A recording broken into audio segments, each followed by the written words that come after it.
Welcome to all of you. Thank you so much for being here. My name is John Garfalo. I am the Vice President of Community Investment for your Akron Community Foundation, and we are so pleased that you are all here today to talk about this really important topic, and youth and mental health and how they intersect with one another. Many of you got our press release this week and our information this week about our proactive grant process, which blends right into today very nicely. And with those three priorities that we have identified as important to our community: mental health, public safety, and housing. And it's amazing how all of those things kind of go intertwined together. Public safety affects mental health. Public health affects housing. So over the next couple months, we're going to be really focusing on some great programs and proposals to really move the needle here in our community in those three areas. So we hope you get a lot out of today's presentation. I also want to thank our board members who are here today, including our board chair, Marty Hauser, who is in the back of the room,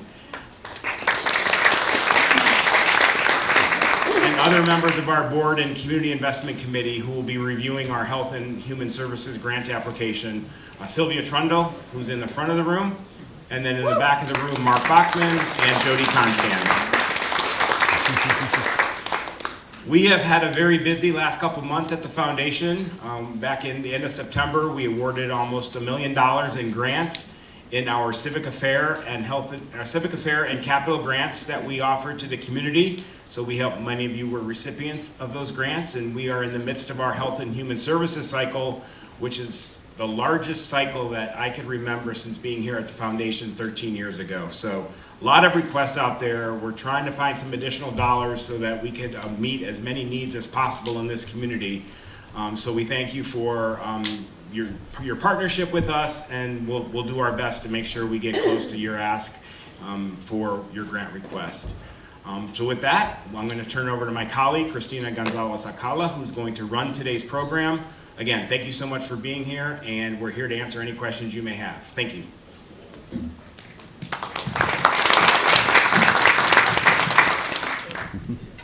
Thank you, John, and thank you everybody again for being here. Good afternoon. I am very excited for this panel, and thank you again for joining us in this important discussion on youth and mental health in Akron. I want to make sure that I get one thing out of the way, which is, can I get a show of hands on who's going to the tour of health quarters? Like, I need to see a real hand. Okay, 1, 2, 3. Not a fake hand. 5, 6, okay. Okay, all right. We'll have a friendly officer walk us out at 4:40, okay, with Brooks. Brooks is up here. Brooks is gonna lead our tour of health quarters today. So at 4:40, if you wanna safely cross the street with an officer, please find yourself to the door next to Starbucks so we can cut across. Otherwise, you're on your own. All right. So got that one out of the way. So I'm enjoying to invite an incredible group of people, experts and student experts who bring a diverse perspective and a wealth of experience to this conversation. I'm excited to introduce Marina Miceli, Program Manager of Clinical Supervisor, and Crystal Aleshire from as Portage County Clinical Supervisor from AxessPointe, offering expertise in community health and integrated care. Please clap. Because there's too many of them, so we need claps in between. Please also help me welcome Keri Deyling, Chief Officer of Summit County from Coleman Health Services, bringing insights on behavioral health services in our schools and community.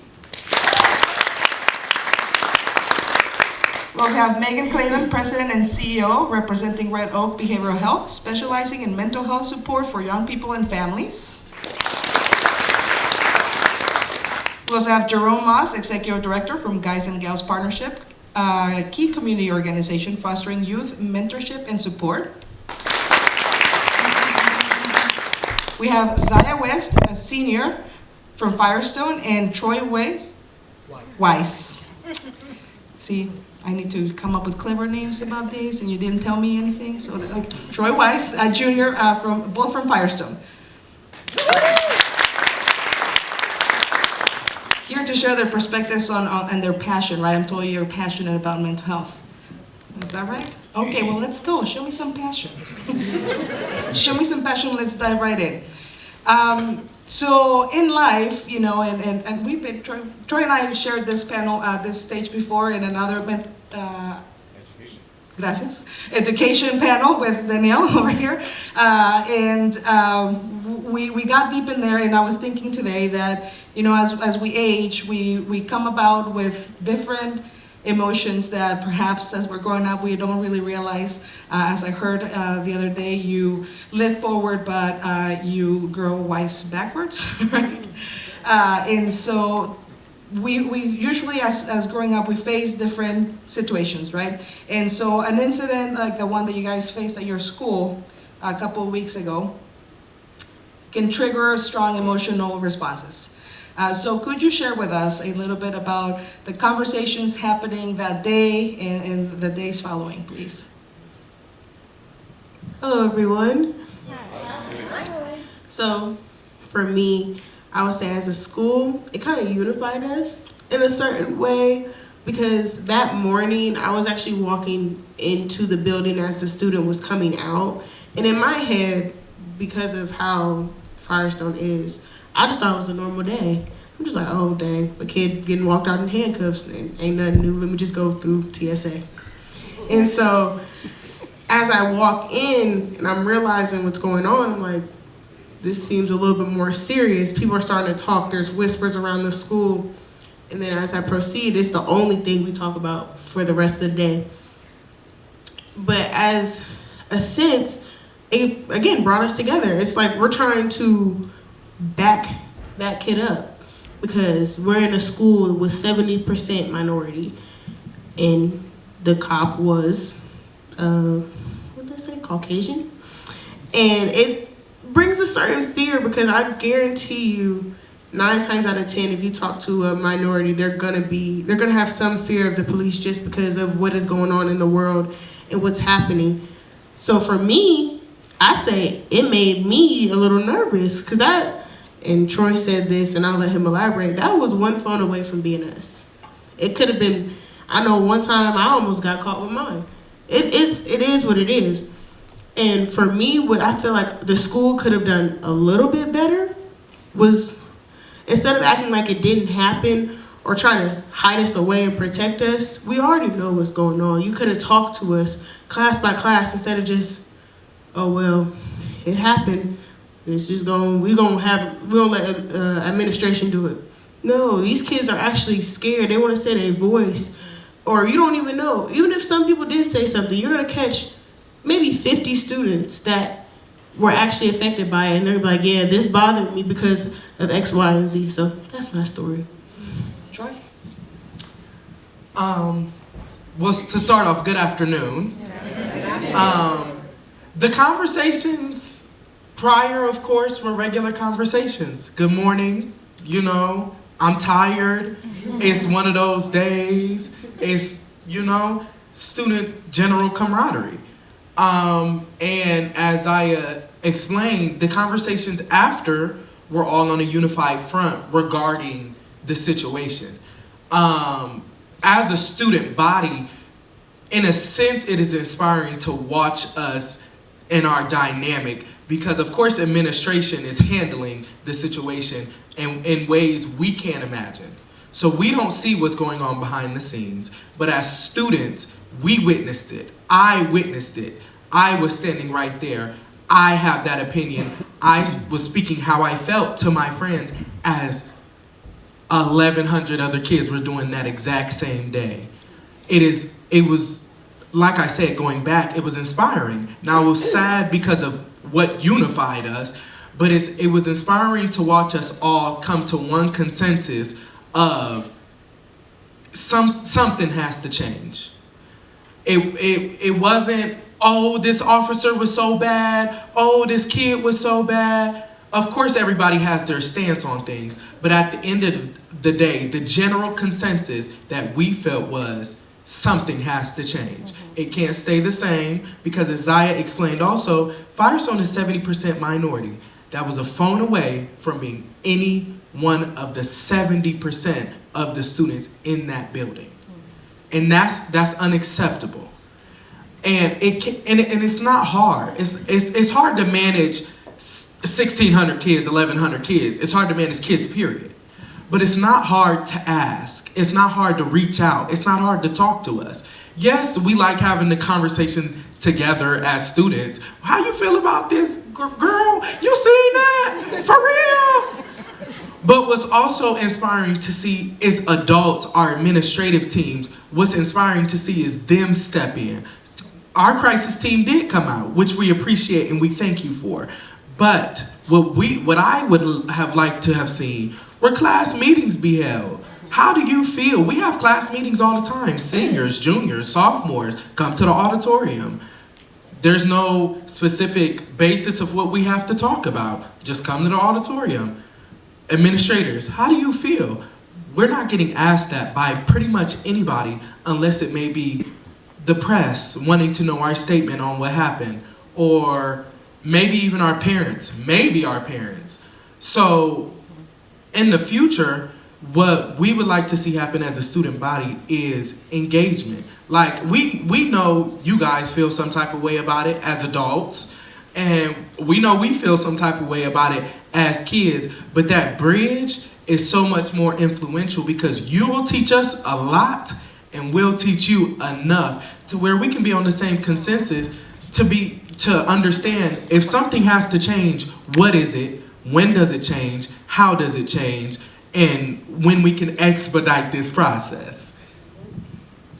And to add something real quick, my father was an administrator for about 20-30 years, and my mother used to be a juvenile corrections officer, actually up at Dance Street for a long time, up until I was about 3 or 4 years old.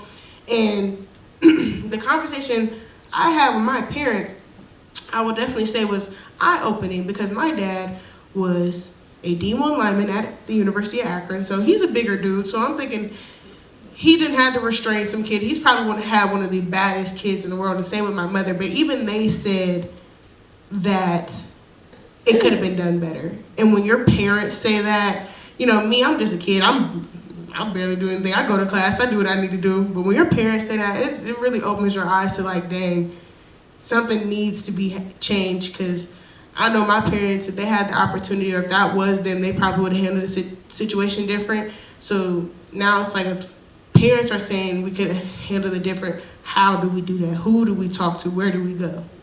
That's my story. You both mentioned unity, right? So the incident happened, and there was unity in terms of coming together. What role do peer relationships or your friendships play in supporting your mental health when faced with a incident or anything that happens in the community as well? I would say they play. Go ahead. My bad. You're fine. I would say they play a major role. For anybody in anything, all relationships play a major role in life as a whole. Especially at our age, peers are somebody to lean on. When times get hard, when times get trying, when, we may be tired, those are people we lean on. So if they're not there, we fall. And if they are there and they're incompetent, we fall. If we're there and they're competent, they hold us up. And sooner or later, they recenter us. And that's life. Sometimes you gotta jump off the horse.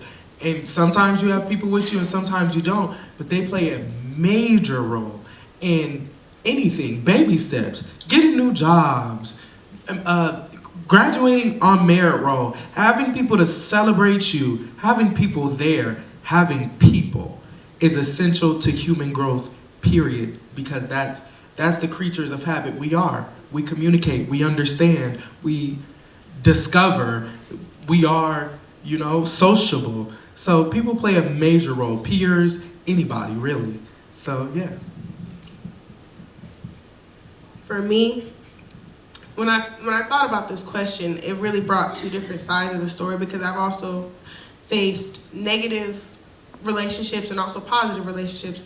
And I will say the most impactful ones I've had were the negative ones, because having those friends you think you can trust is hard. And it gave me some reflection on the fact that people don't know how to be friends. Well, our generation don't, because if you think about it, we had COVID and we couldn't be friends. Like, I can't go out to the park and play with you. All I know was we playing Roblox after our Zoom meeting? Like, or is that it?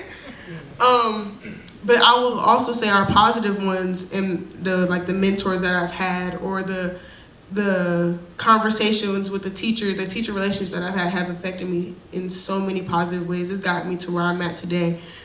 But a solution or a way we can fix that, because I feel like that's the main problem. People in this society don't have people, like genuine people. You have the negative people that they think are positive, but they don't realize, like, dang, you're not helping me. And I had to take a step back and some of my own friendships and like, are you really helping me? And that, when you think of that, no, you're not, it hurts. But that's why you have other people. You can't always rely on one person. And then the kids who isolate themselves to not get hurt, myself, that's not good either, because then you're just alone. Nobody can stand alone. No matter how much these little brats, let me take that back. These little kids. Very mindful, very demure. Thank you! Thank you! She definitely ate that one. No matter how much they be like, oh, I got this, I'm my own person, I'm grown, I'm this, that, and the third, you're 8. You're not grown. They really, it's just a call for help. So I say, if you know a kid that's going through something, maybe they might not talk to you, but if you have a daughter, a son, a niece, a nephew, a little cousin, have them go out to somebody, because one of the people I knew reached out to me to mentor a young girl, and she has been the biggest blessing of my life. Like, I just went to homecoming with her, and she was like, Xyia, this is the prettiest I've ever felt. And I'm sitting in the car with makeup on, like, girl, you're gonna make this thing come off, because I'm gonna start crying. So, that's me. Thanks so much. Real quick, if you want to take a picture of that, I'll show you the roster of our panelists. But if you already did that, then thank you.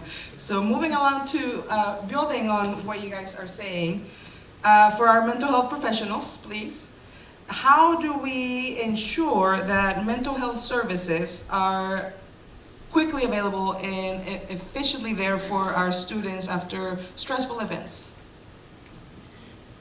Well, I think they touched on it briefly with the crisis response team coming out, but I think it's the agencies working with the school administrators to make sure that we're available to them if they need to talk. So, like you said, you guys had each other, the peers, but being able to have group discussions, group or individual discussions, depending on what that individual needs. So there may be several people, they may want group, but somebody may just need to talk one-on-one. Providing education, resources is what you would want to do within the school. You know, I think our organization does a lot of school-based service, so that's our primary service modality is we embed within school buildings, and we do that for precisely this reason, right? We know that's where life happens, is in schools, so I think there is an imperative to make sure that resources are available during the school day. Akron and Summit County is rich with a lot of amazing agencies that do that work and who bring the service to the students. Who are available to provide in-the-moment consultation and intervention, who can provide ongoing therapy, who can do assessments, right? So we do that work embedded within the school day, and I think having that as a resource to students is a really important part of being able to build a bridge between community mental health providers and our schools and where our students are spending a grand majority of their waking hours. Just one last thing. This actually happened after the event that took place recently at Firestone. I was talking to a youth, and they had mentioned the opportunity for more things right after school as well. So we talk a lot about how do we get our professionals or more professionals into the school during the midst of the crisis, but we also know that that's a heavy burden for the school administration to pick up.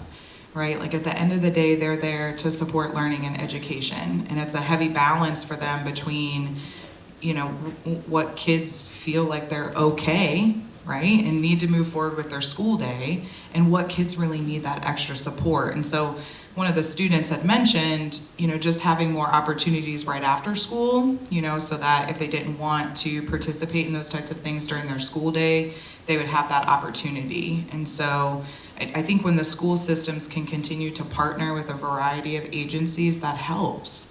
Not one agency in this county needs to be dependent upon, being the sole provider when a crisis happens. And we're doing a better job at that, so. And you did your homework and read the questions.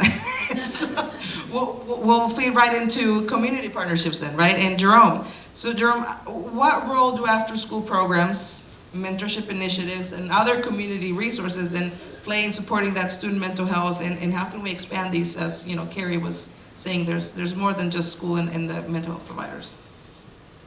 For one, thank you for having me. Good afternoon. I love hearing the youth, right? I love hearing the youth voice, right? Specifically on what just happened, right? This is you got it from those individuals that was there. Right? And before I answer the question about the after-school programming, students, youth, they don't care how much you know until they know how much you care. So you have to create a space for them so they can know that you care. Then they start operating certain ways. And it's a culturally relevant type thing, right? So now going into after-school programs are vital, right? They're vital, and we need them. We need them everywhere, right? We got these community learning centers. We got these spaces after school from 2:30 to 7. Historically, crime, when we talk about statistics, crime happens during that time amongst youth, right? Where are they at? Where can they go? After-school programs for me growing up was what I needed for me to grow. Whether it was basketball, whether it was football, whether it was baseball, whether it was to church, whatever it looks like, whatever that youth couldn't go and get that love, get that extra instruction that's not from the teacher. That instruction that's for somebody that maybe look like them, that reminds them, somebody they feel that cares, that something that's outside of education, that's not so deep in academic, but more fun, fun education, right? How do we get our youth back to enjoying themselves? There's so much trauma going on. After school programs and after school spaces allows some of our youth to not only talk about those things, right? But develop some of those skills, depending on what after school programs you go to, right? We're not gonna go in and talk about effectiveness or nothing like that, but that plays a big role in it as well. And so from a community standpoint, how many people are offering specific community programs that's doing well in the community to get into these spaces that have after school programs? I know several community organizations that would love to be in the schools, that do great grassroots work. They don't have no access. Coaches, I'm not gonna name programs, but I know several of my guys and gals, right? that deal with these youth. And we're not just talking about youth, right? Because our youth become young adults. Our young adults become adults. Our adults become, manhood, womanhood, and they become elders. All right, so from a holistic view, it's not just helping the youth after-school programs, it's also helping those individuals that are conducting and facilitating those youth programs, right? It's a community thing. When we're looking at the community thing, we got to let some of the people in the community that's really doing great work do it and fund it. However it looks. It's not no one case, that one thing fits all. It's different. We have different unique abilities that God has put us on this earth, and so we need to have different unique opportunities for all different types of youth. And there are organizations out there, and so this is an access thing. It's an access thing, and it's also a funding thing. I hope I answered your question. You did. Okay. And then some. Which is expected. Thank you. So let's talk about then ways in which, all of you guys as mental health providers, community services, and, even you guys as students, how can we work together to also tackle what comes with taking care of yourself, that mental health portion, right? We're still seeing stigma around it. We still see people not wanting to go to take care of themselves. You go get a personal trainer to get fit, but you don't go work on your mental health, right? So how can we help to destigmatize seeking help among, in this case, youth, and especially after, after crisis, and even before that? I think a big part of it is looking at it through a trauma-informed care lens. So the second someone walks in somewhere, whether it's school, an agency, an after-school program, anything, is the second trauma-informed care should start, and then it continues until the second that they leave.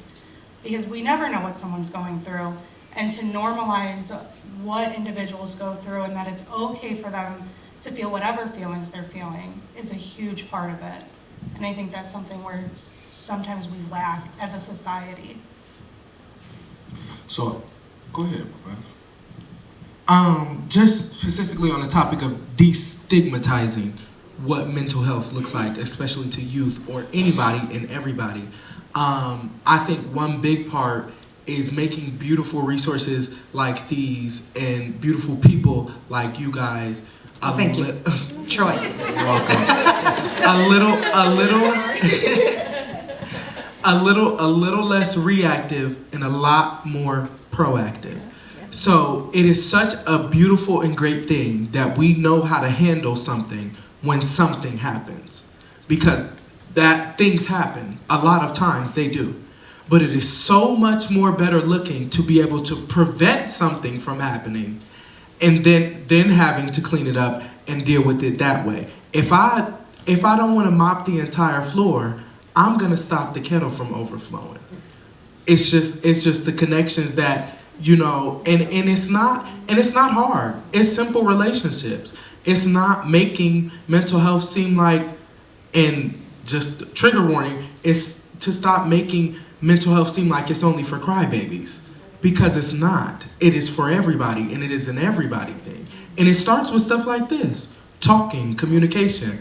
If somebody checked on me, and I do have people that do check on me, but hypothetical, if somebody never checked on me and something like this happened at Firestone, who would I know to have to talk to?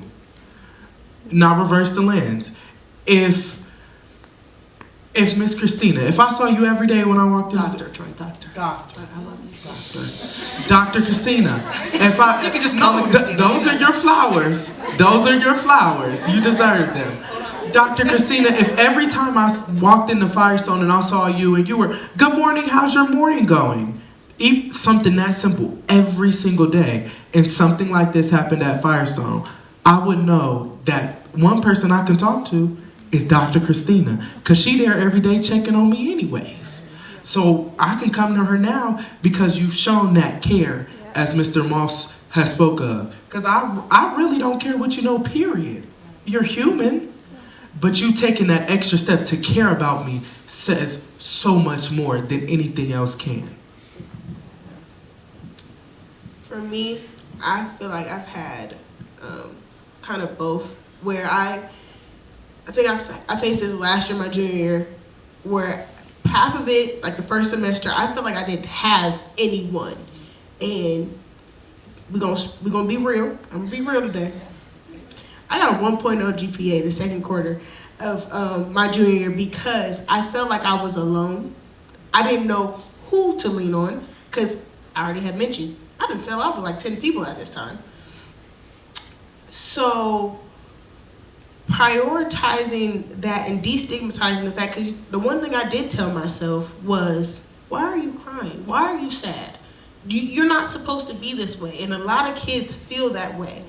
And a lot of minorities feel that way, that the only way we can let out our anger is, the only way we can let out our sadness, because it's not anger, it's really sadness. The only way we can let that out is through anger. It's through I want to fight you. It's through I want to cuss you out. It's all this other stuff.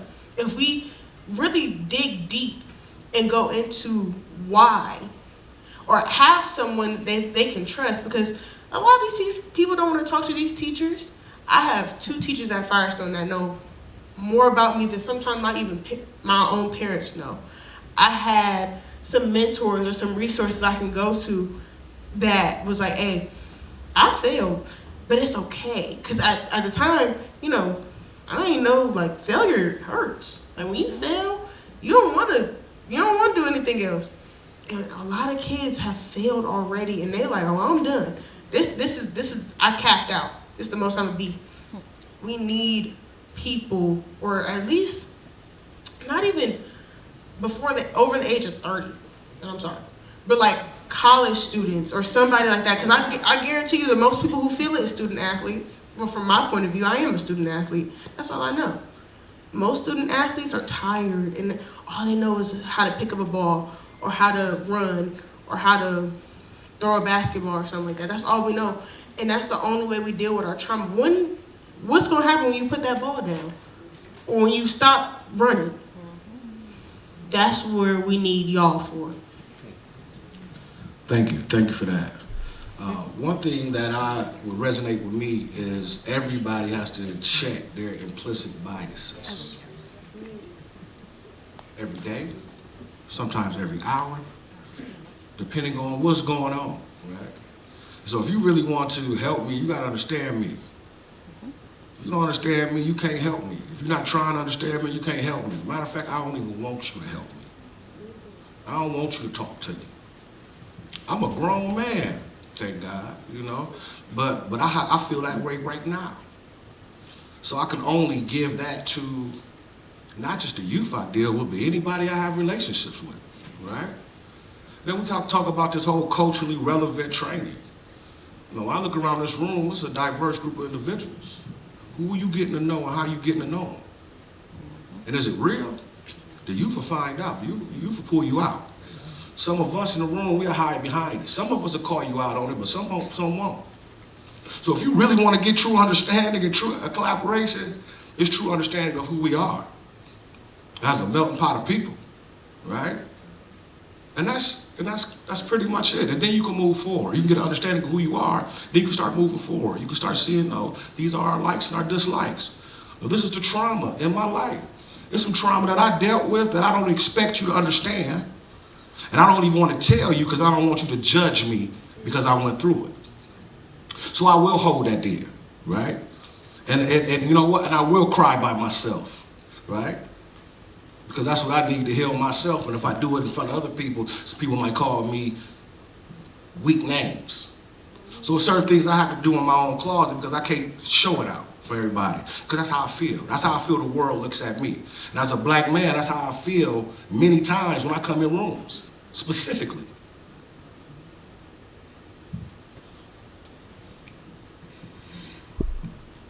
Good. I'm gonna build on that. We haven't even talked ancestors yet and ancestral trauma. But listen, let's first start with what this realm and how do we ensure then that mental health programs are and I'm informed that we're moving beyond trauma informed to trauma competent. Correct? Yes? No? Yes? Somebody told me that was an expert. I trusted them. But to what you're speaking to, right, Jerome? And so it's about becoming competent culturally, but then also then trauma competent, right? How do we work with these different scenarios that everybody brings with them, and even before them, right? The ancestral trauma that some of us are carrying also. So then, how do we ensure that the programs are sensitive in this nature, that are helping our communities with mental health issues, particularly youth? Very intentionally. Piggybacking off of what Jerome said and our youth over here, stigma doesn't just go away. It has to be intentional. I love clinical mental health work, right? I'm passionate about it. I love it. I eat up a good diagnosis, as sick as that sounds. But I am not the right person, nor will I ever be the right person for a lot of people who need emotional help and support, right? Because of where I grew up, because of my experiences, because of who I look like. When we're intentional, when we help foster minorities, youth, people of all cultures and races to come into this line of work, that is how we intentionally continue to reduce stigma. Behavioral health has historically been a Caucasian-centered, evidence-based practice approach. And we are finally starting to realize that that doesn't work. And as much as I love a good diagnosis, like I said, that's not the center of behavioral health treatment. I don't think Yvonne Culver is here, but I repeat this quote a lot because it like stuck with me so hard.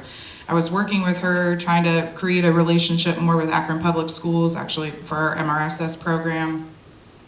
Talking with her about, just trying to have better access to the school, get into the school, different things, and she said to me, the community really has a way of making all APS students sick.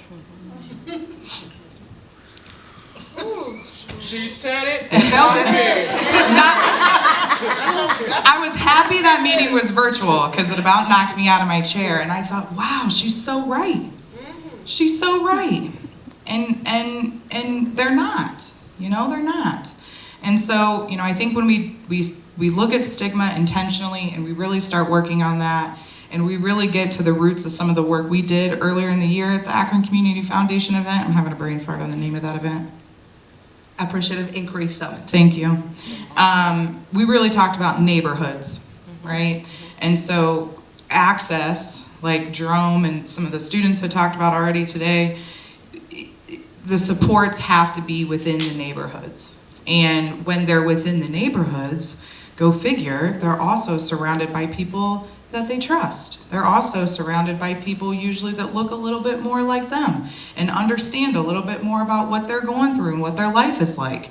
So it's really a trifecta of reducing stigma, but also creating a space where people feel comfortable.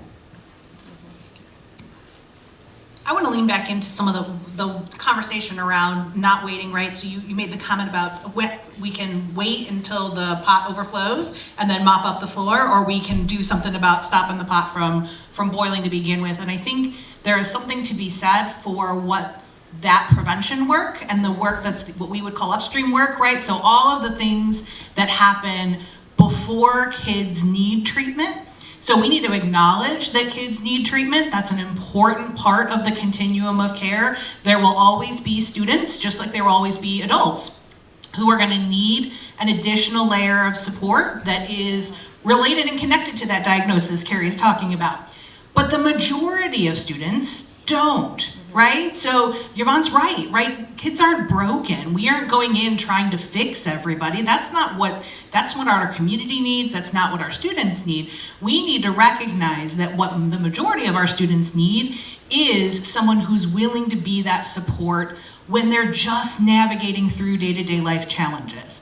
And I think part of how you build those bridges in those spaces, there is something to be said for proximity and really understanding and making sure we surround our students with people who are their people, however that's defined, right? So people for whom there is a golden thread, and that could be related to race and ethnicity, it could be related to religion, it could be related to neighborhood and where they live. It could also just be related because there's a shared experience. You referenced being able to walk in and what it would be like if Christina greeted you every day, right? That relationship that can forge and bond that can come there does not necessitate a specific racial profile, gender profile, socioeconomic profile. That's about caring. And Jerome, you talked about that, right? We build those relationships at the speed of trust. And so I think part of the key to being able to create equitable care, build those meaningful relationships, and build a culturally responsive community is absolutely making sure that we do everything we can to bring lots of diverse folks into this work. But I also think we have a responsibility and a duty to make sure that we are all leaning in to better understanding one another, asking questions, doing homework and learning, engaging with empathy, asking questions, acknowledging that you are the master and the knowledge bearer of your own experience.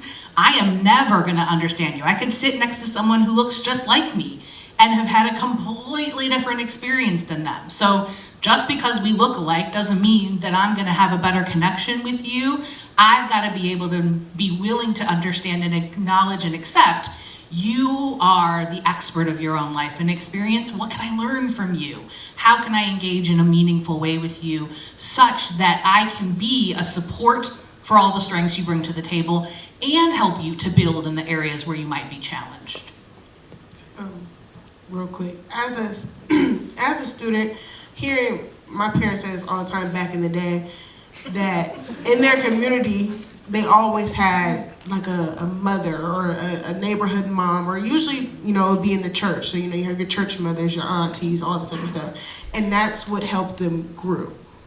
And I'm telling you, my parents, I love them. And the people in their lives came to them at those times, at the age of 10 and stuff like that. Or even my aunties and stuff like that, they had those people. And I still remember the church. They met some of the people I grew up and now I know as my great auntie or my grandmother, end quote. We don't have that now. We don't have community. We don't have unity. We have, what am I trying to call it? Like cutthroat, something like that, on the lines of that. I'm your neighbor. Or it's not even just I'm your neighbor, it's just thin all, like one for all for one, not that. We don't have that. We have a myself. I'm taking care of myself. I'm getting myself out. We don't have people, and Troy said this to me one time about myself, and it made me cry. He's a Weiss. Yeah, I know. He was like, we need people speaking life into these kids. All we know is each other. Because we don't trust these people. I trust him. And he is younger than me, which is crazy. And but we need that come into the barrier, and it's gonna be a little harder for seniors. You gotta go to elementary first, maybe, or take me there, because someone said it and he left the room. Children think we are superstars. I did not know this until I experienced it firsthand. But I went to an elementary school and they thought I was like Zendaya. And I was like, I love this. When I talk to freshmen, they think I'm the coolest kid in school. I'm like, this is amazing. And you know what will help seniors? College athlete. Well, for at least, again, I'm a student athlete, so I can only say what I know. If I got to talk to an Olympian and they told me, I remember being burnt out. I remember wanting to give up in track. I remember this, that, and the third. Don't you think it'd be like, dang, well, if they an Olympian now, I like that medal. I want to be where you at. We need that. We need community. We need unity, because if we had someone being like, you don't need to fight. You don't need to cuss. You don't need to do this. Pick your pants up, please. Or just put some pride into yourself. You can tell it by these kids' posture, their body language. They have nothing left. And that's because we all alone. Regardless of, some people might have a mom, some people might have a dad or a guardian. Some people might just have a brother or sister, but they're too busy trying to protect themselves. They don't see that. You have to open the door and turn off the blinders that they can, to be allowed to see that and know that, dang, I know you got me. I know you got me. Because they think, oh, well, this is just another day. I got to get up and go to school because I have to. And some people don't have to. They deliberately make that choice to come to school because it's another place other than home. One thing I will say, going back to the extracurriculars, we need extracurriculars because kids don't like being home. Kids will be out till 3 a.m. in the morning doing God knows what that is probably not legal because they don't want to be home. If you teach them to put the alcohol down, put the substances down, that'll be like, do something other than, I know you don't want to be home, so let's get your work done and go bowling or go to Dave & Buster's. That's a little expensive, but somewhere like that. Just to get them away from it, because I'm telling you, sometimes my body is trained, when I get home, I'm going to sleep. So how you expect me, I got 3 assignments done, but all my body knows is as soon as I walk through the door of my house, put your pajamas on and go to bed. That's all we know. So we have to break that habit young, but you also need the people to help them break that habit. Dr. C, thank you for that. Thank you. And just to add to what's your name again, honey? Xyia. To what Xyia was saying, I call those educational exposure opportunities. Educational exposure opportunities where a youth, and as youth, adults need these too, right? Where you can do something, experience something, and realize there's more for you, right? Experience that what they told me I couldn't do, I actually can do it. I can do it better than the person who's doing it. That's confidence, right? I've had teachers that told me I wasn't going to go to college, and I went to college and played 2 sports. I told people told me I wasn't going to play professional ball. I did. I stopped. Okay. And I still have people. Honestly, I'm thankful to be on the stage, but it's like I said, this is a calling because this is not what I would want to be doing. Not to say this is not what I want to be doing. That'd be wrong. But my idea, what I wanted to do in life, wasn't what God wanted. So that's why I'm here talking to you right now. Because I'll probably be on a college campus somewhere as an AD or a basketball coach or something. That's what's in my that was in my line. That's in my expertise. That's what I was moving forward. But it was because I was in high school and I had a coach, John Saucier, who used to take me, I don't know if y'all remember who Corey Fuller was, played for the Browns. He used to take me to his house for Bible studies.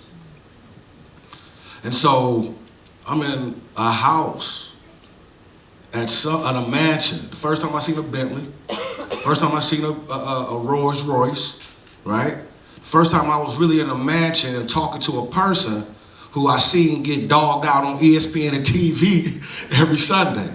And I realized from conversation with him, hey man, he's impacting me more than he know. And that Corey Fuller, that gentleman right now is in Florida right now coaching football. He could be doing anything he wanted to do. But after he left the NFL, he said, I'm gonna go back and coach high school football. And so that exposure for me was paramount. And I know just from the youth I deal with, the young adults I deal with, and even all my colleagues, the adults in here, those specific opportunities to see something different inspires you to be a better you, however that looks. Thank you. And we have a stellar panel, so I want to make sure that I can get some questions in from the audience. So do you have any questions? Go ahead.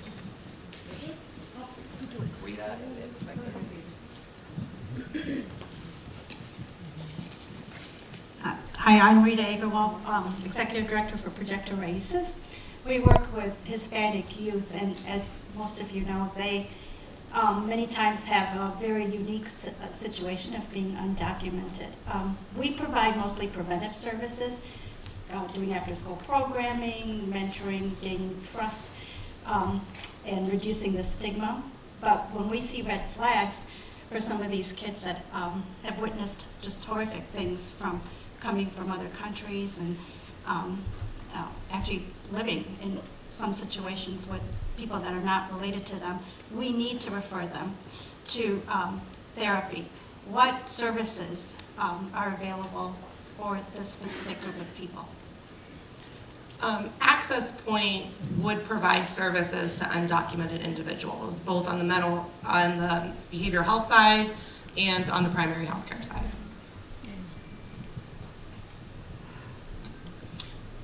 We have the benefit of having the County of Summit ADM board as a partner in this community who will actually fund agencies for those who are not insured to be able to continue to receive services. So I would imagine that there may be opportunities to access resources sometimes through those pathways and resources.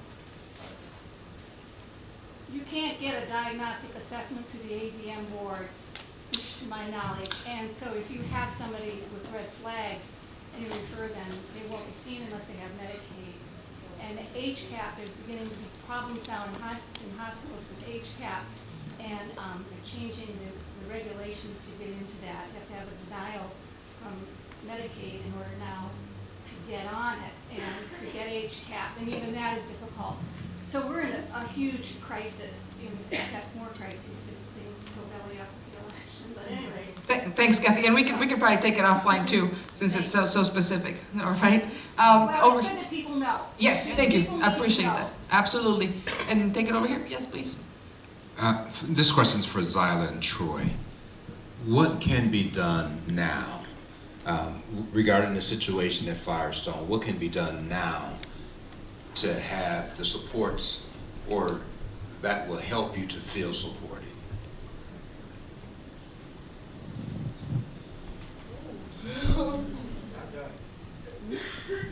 Go sing, baby.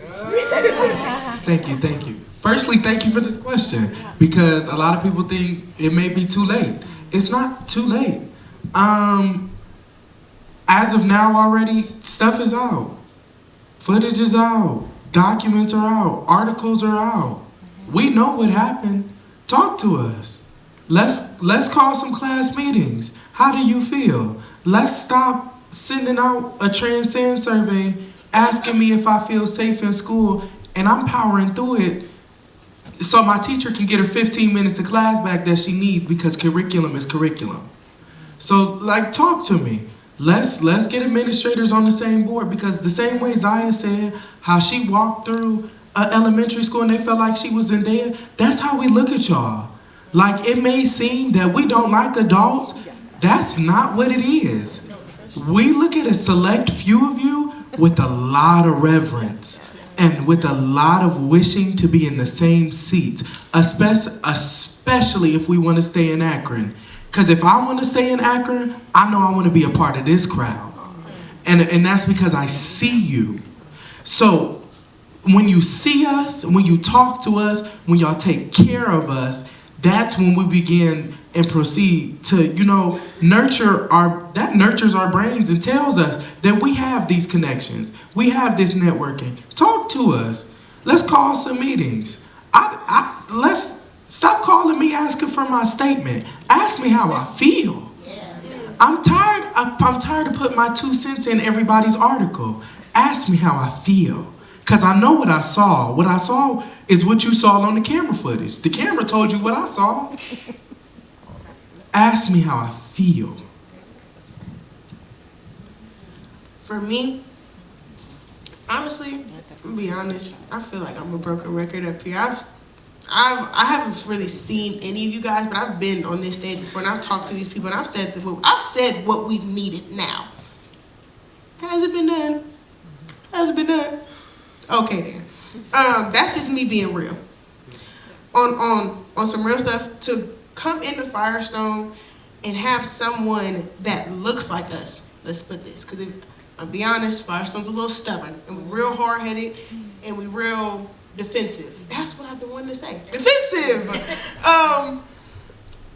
So you're gonna get some pushback, but if you start to be like, hey, guys, I realize what happened is a lot. And if you get to talking to us, because we're already scared. We're already scared of APD. We're already scared of anyone with a handcuff and a taser and a gun, because you have a handcuff, a taser, and a gun. Let us, or bring someone in, bring the chief in, be like, hey, this is me as a person. All we see you is as a badge. We don't know, hey, my name's Joey and I love barbecue. And you probably got Troy who loves to eat barbecue. Like, come on now, like, we need to know you so you can know us. Because if I didn't feel that this was a safe space, I wouldn't be talking like this. I knew the environment I was in. These kids can feel your authenticity. We feel like we're talking to people who don't want to hear us. All you want is documents of what we say. Then you can say, hey, they talked to me, and then go throw it in the trash. Because that's what I feel like has been done to me. This might not be Troy's story, but this is my story. I've talked with Amelia Sykes. And now she liked talking to her. She got some stuff done. But it's people like that. I've talked to big people, and I still feel like I'm a broken record. But first, to help Firestone, we need people like us in Firestone, because our administration, we keep fighting them. And we're not trying to fight them. And now granted, Firestone's a little reckless, but you got them people who really care about each other, students that really care about their learning. that don't want to be in a school who's known for not only stabbings, fights, guns. I don't like going to school. Trust me, my dad will pull me out of Firestone if I say go. But I stayed because I genuinely love my school. And you got to get those people. You got to get people like us. There's millions of us in there. Trust me. It's millions of us, not only at Firestone, at Brookdale, at Elliott, at East, that care about our school. We just want change. We want to see funding that y'all cut teachers. Well, let's talk about this, because I forgot. Y'all cut teachers that actually looked like us and cared about us and sent them to other schools. We needed those teachers. I know one of mine was cut. 2 of mine weren't, which I'm glad. But if they were, I would have been outside an APS building with a sign. We need people like that. We need to know that we're actually being cared about and you're not just taking things away from us. And I'm not going to say, but I'm pretty sure things is clicking. You're taking away from us thinking it's helping, but if you actually take a second back and be like, if you show me an ounce of respect, I can give you the ounce that you're giving. Because that's just how us kids are. We want people to hear us, not to act like you're hearing us, because we can tell. Not like act like you're hearing us and then proceed to do the exact opposite of what we just told you, but 50 people have told you we don't want happen. And then that's why you have kids who are defiant because they're unheard. And then this situation could have probably been preventable if you so choose, but it wasn't. It happened, and it's gonna keep happening if kids don't get heard. Thank you. We're going to keep it over here for the next question. Hi, my name is Daryl Brake, and I'm with Summit County Community Partnership, the County's Drug Abuse Prevention Coalition. I heard a couple of things that really kind of rocked my world. I heard, I believe, 2 young people, Xyia and Troy, mention after-school programs. Jerome Moss, I know that's what he's about. The evidence, national evidence shows that if you, and this is research-based, if you can occupy a young person's time from when school is out until about 7 in the evening, you have greater outcomes. And that's where that after-school program is huge. And that's where, if there are enough of them, the young people can get in where they fit in. They can pick an after-school program they want to try, or they can pick something that works for them, that's in their wheelhouse, and it would be great for helping to develop them. My concern is, I don't know, and if somebody can help me, that's fine. I don't know where there's an environmental or big picture of what is available out there now. And then where are the gaps that maybe we as a community can work towards filling in those gaps with solid programs that are evidence-based and show that they bring about the results that we're looking for with these young people. And I used to say that I grew up in Detroit, very vibrant city, but I used to say I never wanted to grow old in Detroit because I didn't want to be that person, and I got gray hair, I don't want to be that person pushing my cart, getting to the bus, and somebody is jacking me because they have not been cared for as young people. So that's what I'm wondering about, and I'd be more than happy to be involved in something like that moving forward. I'm curious what the panel can share. So Rachel Tecca is the Executive Director of Youth Success Summit. Daryl, have you worked with Rachel? Do you know her? She was at Akron Public Schools for a long, long time. So the focus of Youth Success Summit, it's new. So Ellie McWilliams-Woods was doing kind of the seeding work around what that entity should and could be. And Youth Success Summit was kind of birthed out of that. But its full intention is to really look at what's happening in those out of school hours. So they call it out of school time programming. So those things that are happening in that exact time window that you're talking about. So I know that there's a whole convening entity around Youth Success Summit that's looking just at what do we have as resources for young people in those hours. Let's gather what is, and then let's look at where are there gaps in those resources and services, whether that's by neighborhood, whether that's by population, whether that's by language barrier, like whatever those needs might look like. but I can connect you to Rachel. If you're not already connected with that group, I think it could be a great platform and a way to get connected in the out of school time. You're part of YSS, yeah? So it's actually, Mr. Break, it's actually an event going on right now, the Trailhead with YSS. All right, a kick-off networking event. I'm on the board of YSS. So that's a nice transition where you could go down. There's going to be a lot of community partners, a lot of grassroots organizations there, getting together, talking about what they do, and kind of kicking off that whole out-of-school time partner network idea movement. So that'll be, I would encourage you to slide down there to this. Okay. Hi, Susan Flowers. I'm the board director for SWAG, Students with a Goal, one of the out-of-school network programs. I have met this week with 5 different out-of-school network programs who are all struggling to stay funded. So many of us were receiving money from United Way that went away. We were receiving money from the ARPA grant, and right now we don't even know how we're going to keep the doors open. But at the same time, we know we're impactful. We know that we're changing lives. We know also that our kids, every single one of the kids in my program could use mental health services. I can't afford to get it for them. So where do we find the funding to keep these programs going, to tie them together with the mental health programming, and really do what needs to be done? Because I don't want you to feel disappointed in me. I don't want you to feel like nobody's listening. I want you to succeed, but I need help. So I'll use AxessPointe. We offer a sliding fee scale based on someone's income. We also have board funding for different clients and their circumstances, which I think is huge.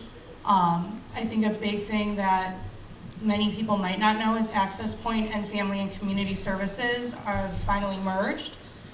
So we get to see an individual holistically, so we can get them into social services, into behavioral health services, and into those medical services. And when you don't see someone in that integrated kind of fashion, something usually slips.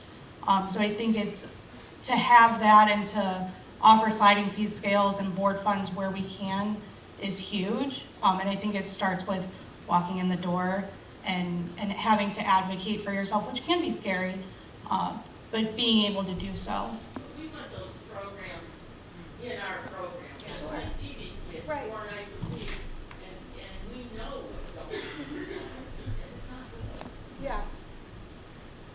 I would totally talk to you. I mean, so separately, I think we can figure agencies like ours, because our model is to bring the service to the entity and not to bring the people to us. That's what we do. So to us, working with SWAG would be no different than working with the school. So being able to figure out how do we help your students who may not have insurance to be able to get insurance so that they can qualify for the healthcare services that they might need. But your point really around funding, just in general, for social support services is really important. So I don't want to lose that either in the midst of this. And I think I can certainly speak for all of us probably down this line, except the students who are going to be impacted by it, but not from an agency perspective. We all saw those cuts, right? So we know that those realities are real, and we're all trying to figure out how do you keep it all afloat? How do you continue to provide those services when there isn't a stable funding stream, whether that's an insurance funding stream or a board funding stream. We heard John say earlier, right, that we have more grant applications in this round for Akron Community Foundation than have ever happened before, so the need is great. And there's just not as much money to go around. So figuring out how we can leverage the resources that we do have rather than trying to reinvent the wheel sometimes is how we keep those access to those services available. So if I'm not the right person to help you, I certainly can help you figure out who might be, right? So we can keep kind of the network going to try and figure out the right fit. Oh, go ahead, Coach.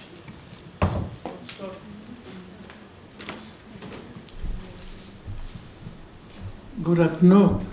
Good afternoon. My name is Dede Olabisi, and I've been running a soccer program 25 years this year. I serve over 500 kids.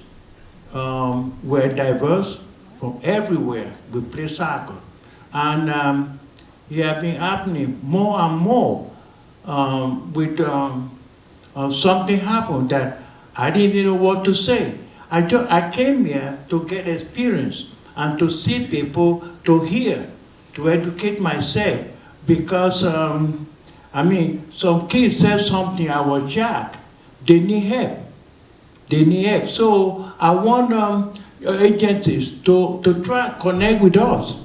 I'm looking for help. Well, how can I approach a situation like that so I don't insult them because of my lack of knowledge?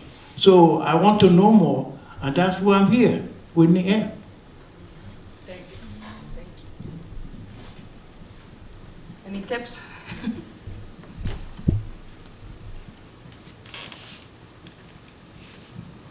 So, we're on the same page, right? On the same page. Even though I work in the community and I do things, I have issues as well. I don't want to get into some of them, but there's some things that happened this week that kind of got my mind going crazy. So it's certain individuals in specific spaces that can lead you to as much help as possible. I could talk to you offline about that, about certain individuals that I would tell you to touch base with, but I think you've already have touching base with some of those individuals, right? To work with your group of youth. And I've heard about your program. I know you do great things. So maybe that's something we can talk about, offline a little bit more. There are individuals in the community that do things outside of the mental health space, right? Mentors, we call them credible messengers, right? That could also be somebody to help your program. So we'll talk. Thanks, Joe. One last question. Hi, my name is Tiara Holman. I'm not here with any particular community program. I do sit on a couple of boards just as a concerned community member and a parent of a child who graduated from an Akron Public School, Bookville to be exact. My question is, and it may be for us, how do we bridge the gap with the students? So I can't just walk into these schools, right? How do we get the access to bridge that gap between us and the administrators and the children? And I say that specifically because I became aware of the Firestone incident on Facebook. And we all know Facebook, everybody has an opinion, but when you read the opinions of the adults, it's very different than how these children feel. And the children are the ones who experienced it. So how can we bridge the gap so concerned community members that do want to come into these schools and help these children, we can do that?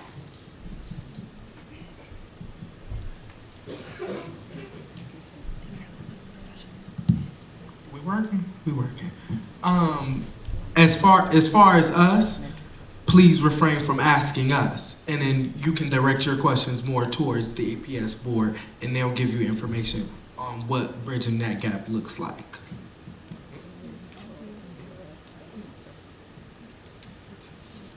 All right, well, please a round of applause for an excellent panel.